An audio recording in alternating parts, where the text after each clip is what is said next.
Okalar jenteram o'shasini olib qolganmiz. Bularni pechkadan tozalab, salon filtrlarini qo'yib, salon filtrlar yo'q ekan, chiroylab ishlarni bitirib berildi. Keyin okalar salon filtriga e'tiborli bo'lasizlar, vaqtida almashtirib yurishinglarni maslahat beraman. Chunki pechka ba'zida yaxshi isitma qiladi, pechkani tozalatilsa ham uncha effekt bermaydi. Sababi salon filtri to'lgan bo'lsa, havo yaxshi o'tmaganning hisobiga yaxshi isitma qiladi. Keyin chang bo'lib ketsa, salon filtr insonga kasallik ham olib kelishi mumkin. Pechkani yoqqanda dimoqqa chang uradi. O'shaning uchun okalar vaqtida salon filtr almashtirib yurishinglarni maslahat beramiz.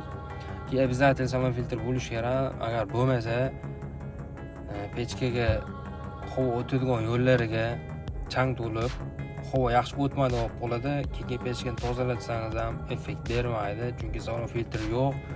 Chang pechkaga, havo yo'llariga o'rnab qolgan bo'ladi. Endi buni to'g'rilashga torpedan yechib, katta rasxodga tushishga to'g'ri keladi.